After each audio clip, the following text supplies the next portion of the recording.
Hello friends, family and other creatures of the sea, and welcome back to a PvP between two fantastic players. In the bottom right, spawning as the red Protoss player is going to be none other than Trap. And in the top left, spawning as the blue Protoss player, hailing all the way from Denmark, it's going to be MaxPax. Good old MaxPax here, opening up with his standard build order, which is the 1 gate expand. MaxPax currently, that I know of, the only player in the entire world at a high level that plays 1 gate expand on maps that do not have a ramp leading up to the natural. On maps like Curious Mind, Blackburn, and Pride of Altaris, it is common to play 1 gate expand. But on any other map, it is the contrary. It is normal to play 2 gate openers, as it can be difficult to defend this low ground wall. Now we see Trap going for a quick scout. I'm curious to see what his response is going to be here. Is he going to block his opponent's natural with a pylon and a cybercore? What is the opener going to be here? Is it going to be adepts, stalkers, maybe even a sentry? Does he want to get a quick natural himself? And what will the follow-up be? Stargate, Twilight Council, maybe a robo, maybe just a third gate for a little bit of pressure. There's a lot of options here for Trap. MaxPax has 2 options. The first option is going to be that he throws down a Stargate the moment this Cybercore finishes. And the second thing that he sometimes does is that he'll start a sentry and throw down the Nexus at the 2-minute mark. He can only play the quick Nexus build. Ooh, I actually think MaxPax can get the... This is a mistake out of Trap. MaxPax got the Zealot cancel here, which is a big deal. Allowing your opponent to cancel the Zealot is generally not that great. Now we're going to see a Stargate and an Adept come out, I think. Yep, here comes the Adept. Stargate is going to follow. We'll be building the main base, I think. Yeah, this is a mistake out of Trap, I believe. If you force your opponent to finish their Zealot, first of all, they're going to be getting close to a supply block, so continuous worker production is difficult. And also building a battery and a third pylon at the same time is impossible, because first of all, you have 100 less minerals, and second of all, you're closer to being supply blocked. So building this Stalker would be hard. You need to build a pylon, you need to build a battery. All of these things are very important. So, yeah, MaxPax is going to be pretty happy with this opener. Actually, he's going to be very happy with this opener. Whenever he gets the Zealot cancel, he tells me that he usually is up like 4 to 5 workers most of the games. I don't think this Adept is going to die, but this Adept is going to have a very difficult time figuring out what is going on the side of Trap. Trap is trying to deny this Adept. So these 2 Stalkers are going to keep walking across the map. Battery is going to be up in time though. Now the Adept needs to scout. This is extremely important. If there's a Nexus here, I think we would have seen an Oracle start here. But because there is no Nexus, MaxPax is going to open up with a Void Ray. And now we see Trap go for that Nexus. Ooh, Twilight first. So we have a 6-unit opener here for Trap. Into a Twilight. That's a build order, isn't it? Oh, that definitely is a build order. We see Forge coming down as well here for MaxPax. He's gonna try to get the scout in, see what his opponent is up to. I don't quite think MaxPax is going to be too happy with what he sees though. Let's see the fact that this base has gone down, what, 30 seconds ago. So at this point, here comes the lead for MaxPax, alright? The way that kind of it happens is because he has a faster natural, and what you do is the amount of seconds he is ahead in the Nexus time, you divide by 12, which is the time of a probe building, and that's how many probes he usually is going to be up. Also on top of that, he has the faster mining on the natural, and let's not forget that he gets to have an Oracle as well. Oracle is a pretty nice unit to have around. Blink is starting right now for Trap. So we see MaxPax actually just only pulling 1 or 2 workers ahead at this point. Kind of surprised. Of course, he still has the potential with that Oracle to get a little bit of damage done. So there's the potential for damage. He will keep some map control with these Oracles. He's going for 2 after the initial Void Ray. So that's going to be 1 worker down the drain. I think there's going to be a second worker at least. It might even be 3 workers total. No, he leaves. 2 workers killed. And here we go. 6 workers ahead. Just like that. Blink is delayed. This is a fact, okay? I'm not going to be pretending like that isn't the case. Blink is very delayed even. it's going to be a solid 60-70 seconds later. But if MaxPax manages to survive the period in which his opponent has blink, and MaxPax doesn't, MaxPax is just going to be ahead economically. He has control with these oracles, he can throw out stasis wards, he has detection with that, which means that he doesn't need a robotics facility. I'm surprised he builds the cannon. I don't think this is for DTs, I think this is for potentially if Trap had decided to go for a blink attack, and that cannon gives a little bit of extra damage output. Still a Void Ray here as well, of course. Ooh, it's actually MaxPax that's opening up with the Dark Shrine. Dark Shrine and the blink. This blink is going to be almost 2 minutes later than his opponent's blink. Now, of course, with a couple of good chrono boosts, this can always go down a bit, so it could be maybe 80 or 90 seconds with 4 chrono boost. But still, there's a large timing window right now in which Trap can do something. This should be a dead Oracle, by the way. I think he has... Why didn't he blink? Maybe afraid of a stasis ward? It's possible. Stalker count is in favor of Trap currently. But I don't really believe he can do something. Because if he moves out, he needs to leave Stalkers at home. And then he won't have a Stalker lead anymore. And there's potential that he's gonna take some damage. Actually surprised he moves away with everything here. There's 3 Stalkers in the main base. Can blink into the natural. Okay, he's gonna try to move across the map anyway. So this is what? 10 Stalkers? 9 Stalkers, 3 Sentries. Against 9 Stalkers and a Void Ray. Now sure, there's +1 in blink here for Trap. That's a big deal. But I still feel like he shouldn't really be capable of doing anything. No battery here. Void Ray is dealing a lot of damage. 1 Stalker went down already. Blink isn't quite done yet though on the side of MaxPax. MaxPax going in with these oracles. Throws down 1 stasis ward. The other oracle does fall. MaxPax actually taking a little bit of damage here. Also still up 11 workers. So once again, if he survives, he's going to be in a really good position. Still has the Oracle alive as well. Nexus is at a similar timing, so he's going to be capable of mining just as fast as his opponent. He's building a battery, and that battery is a little bit late, but perhaps it's going to be enough. 12 Stalkers now here. DT is being warped and can be used defensively as well, of course. Instead, it's just going to use it defensively for now, and I think that's the correct call.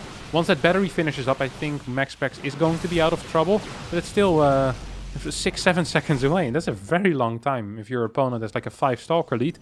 Oracle's going to catch 2 more workers, but will end up falling eventually.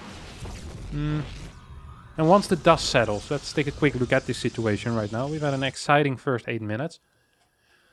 MaxPax up 10 workers. Has a Dark Shrine, which is an asset. Doesn't have any Oracles anymore, but still has the Stargate. Shouldn't really be using it anymore.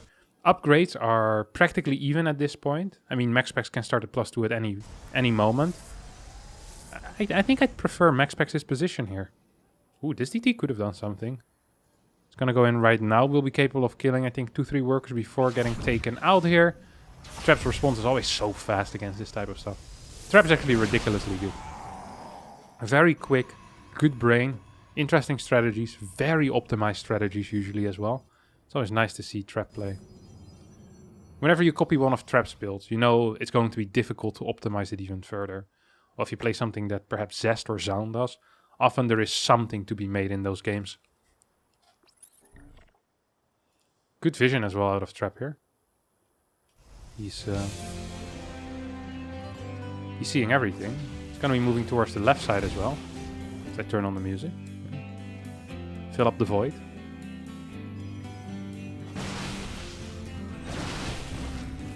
Quick blink back.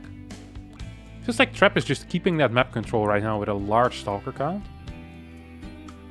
I'm not entirely sure what MaxPax wants to get into from here on out. Like, he can't really do a +2 timing push. And he might struggle actually holding large Stalker numbers. He doesn't have a lot of Immortals. He's down 12 Stalkers. Charge lots are good. But I'm not quite sure if you can just chase this army with pure charge lot. Because there's just so many Stalkers. You can one-shot Zealots. And the moment you ever connect with this army... But actually that's just never gonna happen. You can just blink back, right? And then go again once the blink is off cooldown. Was that a blink forward out of Trap? I think it was. A little bit risky. Needs to be so careful here. There's not a single Archon though for MaxPax. So MaxPax also needs to be careful. Cannot currently break any force fields. We have a 3-gas play out of Trap. Who is mainly focused on map control. Getting as many Stalkers as possible. And trying to increase that mineral income, which is definitely what he's doing. Once his fort base finishes up, he's not only going to have a big stalker lead, but also a slight income lead, especially when it comes to the minerals. He can continue worker production, and MaxPax is stuck on 3 base currently. I have a difficult time seeing an opportunity here for MaxPax to do something. He's going to create his own opportunity though. I just saw 4 Dark Templars being warped in. There's no vision of this, and there's also nothing in the main base. Where are the observers? One in the natural, one in the opponent's natural, basically. As MaxPax starts moving out, and at the same time sends in this prism. Let's take a look. Is Trap paying attention on the mini-map? Oh, yes, he is. Oh, that cannon is not being surrounded, though. 4 DTs will be able to slash through a super battery as well. That's the perfect amount of DTs. And now there's no detection. The observer in the natural needs to start moving towards the main base right now, as without that it's going to be very difficult. DTs do get taken out, or at least get forced to split up. These 2 bad boys are trying to run away. Are going to start attacking the Robo Bay right now. At the same time, MaxPax attacking the 3rd base. No threat at the fort though. That's an empty base. These 2 DTs in the main are still going pretty ham. MaxPax actually engaging into this army. I'm not quite sure if he can. Immortals targeting down these stalkers the way they shoot. I think MaxPax actually should be returning back home, as he doesn't have a prism anymore, which means that the reinforcements are now gone. These 2 Immortals get sniped immediately, and I think MaxPax is just kind of bleeding out on this side of the map. He's still up 14 workers. He's getting his own fort base at this point. The stalker count is actually really even as well. So overall, good trades here for MaxPax, who definitely is in the lead at this point. Throws down a Robo Bay immediately. The moment he gets control of the game, he starts his Robo Bay. Trap already is, of course, pushing out his Disruptors. There's a couple of Zealots in the main base. I wouldn't mind if he swaps these. Says, you know what, Zealots in the front army, and then 4 Stalkers in the main to deal with a potential Prism. If you keep your Stalkers on the edge, no way a Prism is ever going to get into the main. That's just simply impossible. Shadow Strike being researched. +3 on the way as well for MaxPax. I don't think Trap has +3 yet, no. Trap's looking for some damage though, and MaxPax actually not seeing this move out. He's going to lose his 4th base to this. Might be seeing a semi-base trade. I'm not sure if this is enough Stalkers though to take out the 3rd. Super Battery can be activated, and I think will be activated. No, we see an instant recall instead. And a battery activation. It's not enough stuff though. So 2-3 units are going to fall, and well, actually a lot of units are going to fall here. 3 DTs try to go into this base, but 3 cannons to prevent that. Disruptor goes down as well. Good little trade-off there when it comes to the units. Of course, losing 1 base of your own and not killing anything is kind of painful. MaxPax also floating a fair amount of money at this point. 1300 in the bank. Hardly any gas though.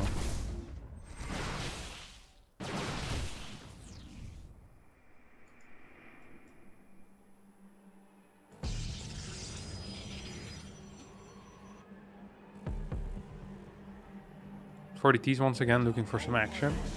But with these 3 cannons over here, it's going to be difficult to find any real damage. At the same time, Trap is pushing forward. And often when you're pushing forward against MaxPax is when the real damage starts happening. Yeah, once again needs to run out of here. There's no way you can. I like this rotation. It's a good rotation. It's the correct rotation. Needs to go to the other side or go back home. This right side is set up, I think. You're gonna need way more to break this, and MaxPax right now can't really afford way more. MaxPax doesn't really have the money for that. MaxPax going for a bit of a flank here. He's going to lose his 4th base again though. Oh, Zealots are going to spot. That was important, or these Disruptors could potentially die for free. MaxPax is going to get 1 Disruptor and blinks out. Quick response, loses 7 probes though. Disruptor count in favor of Trap. DT count in favor of MaxPax. 3 DTs are going to make it into the main base. There is an observer here. Trap not paying attention though. He's paying attention to this fight. At the same time as that Prism goes in, we see a Disruptor shot being used. No super battery, and we see a Zealot warp in on top of that. Now these 4 DTs are going to cancel the 5th base, and MaxPax decides to take the other fort. Oh, he's going to be losing some of his Disruptors if he isn't careful. Good blink there. More of a zoning blink than anything, right? Wasn't really to kill anything. It was more to protect his own Disruptors. I think it was completely the correct call here. I like how he's microing these DTs, trying to keep them alive as long as possible. Does not want to lose them for free. But with the observer speed that Trap has, he is going to be capable of chasing those Dark Templar. and killing those Dark Templar as well. These 40Ts... Oh, you're gonna stay alive for now.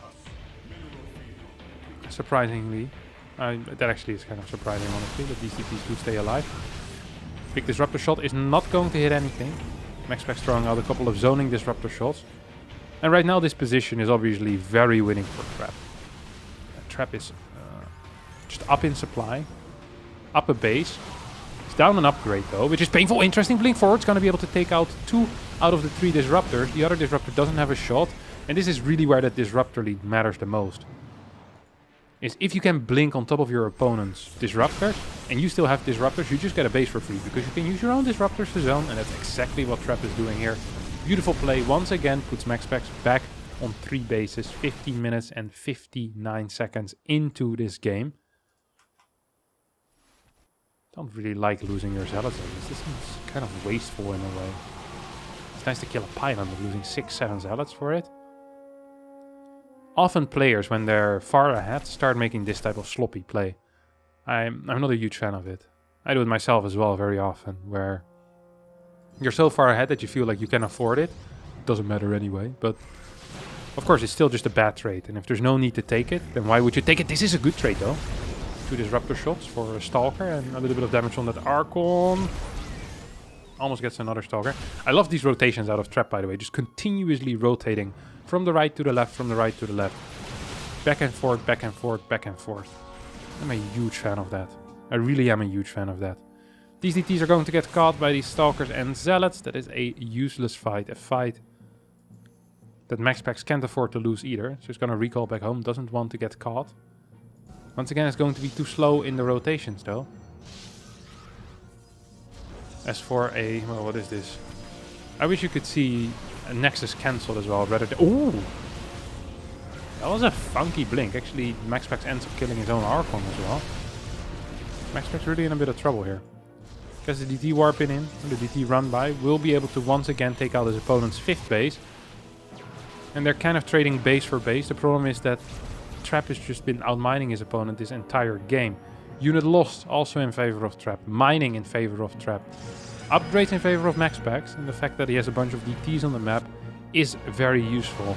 But overall, I do not envy the position of MaxPax very much. He's gonna lose up his... yeah, he's gonna lose his 3rd base here if he isn't careful. This is scary though for Trap. If he gets caught here, could potentially change the... oh! MaxPax actually losing 4 Disruptors. Could potentially change the outcome of this game. Not quite going to be the case. These Disruptors are actually dying quickly against these DTs. Good blink forward out of MaxPax, but honestly I don't think it's going to be enough.